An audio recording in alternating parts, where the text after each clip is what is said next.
আসসালামু আলাইকুম। আজকে আমি ঘুরতে আসলাম জননেতা জনাব মাওলানা আব্দুল হামিদ খান ভাসানীর প্রতিষ্ঠিত শিক্ষা প্রতিষ্ঠান, অনেকের প্রিয় বিদ্যাপীঠ। আপনারা দেখতে পাচ্ছেন অনেক সুন্দর একটি শিক্ষা প্রতিষ্ঠান অত্র এলাকার মধ্যে।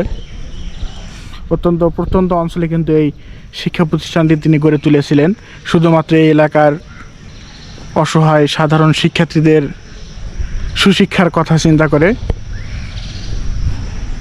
এবং বিদ্যালয়টি দীর্ঘদিন ধরে অবহেলিত ছিল।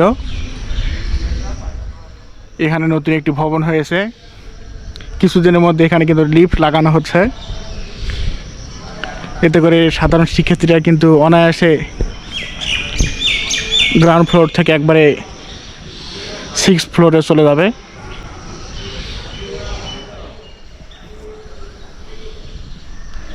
সামনে কিন্তু বকুলতলা, এখানে বকুল ফুল না থাকলেও এখানে কিন্তু অসংখ্য পিঁপড়া অগণিত রয়েছে। এখানে কিন্তু অসংখ্য পুরনো গাছ রয়েছে, স্মৃতি বিজড়িত গাছ, ঐতিহ্যবাহী বট গাছ রয়েছে এখানে, যেগুলো মাওলানা আব্দুল হামিদ খান ভাসানী নিজে লাগিয়েছিলেন। এগুলো কিন্তু আমাদের প্রাচীনকালের ঐতিহ্য বহন করে। এবং এখানে একটি বাস রয়েছে, এই বাসটি কিন্তু সাবেক প্রধানমন্ত্রী বেগম খালেদা জিয়া দিয়েছিলেন এই প্রতিষ্ঠানকে। এমনি থেকে ঘোরার জন্য হলে আপনারা আসবেন, অবশ্যই আপনাদের ভালো লাগবে। একেবারে প্রাকৃতিক মনোরম পরিবেশ।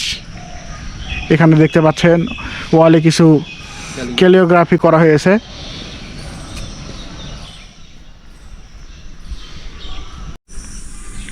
দেখতে পাচ্ছেন এটি কিন্তু শহীদ মিনার, এবং এই পাশে এটি হচ্ছে বকুলতলা। এখানে কিন্তু শিক্ষার্থীরা তাদের অবসর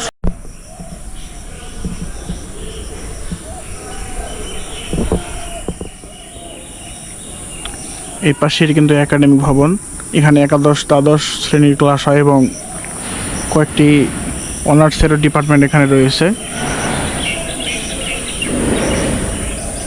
বকুলতলার ঠিক বিপরীত পাশে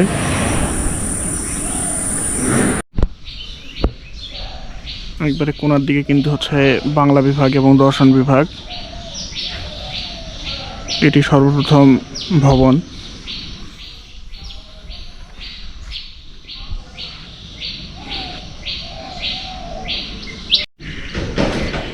এটি কিন্তু কলেজের সামনের অংশ। এটি একটি গেট এবং পাশে আরেকটি গেট রয়েছে, এবং এই সুবিশাল যে খেলার মাঠটি দেখতে পাচ্ছেন, এটি কিন্তু এই শিক্ষা প্রতিষ্ঠানেরই একটি মাঠ। এখানে কিন্তু খেলাধুলা করে থাকে এই প্রতিষ্ঠানের ছাত্রছাত্রীরা।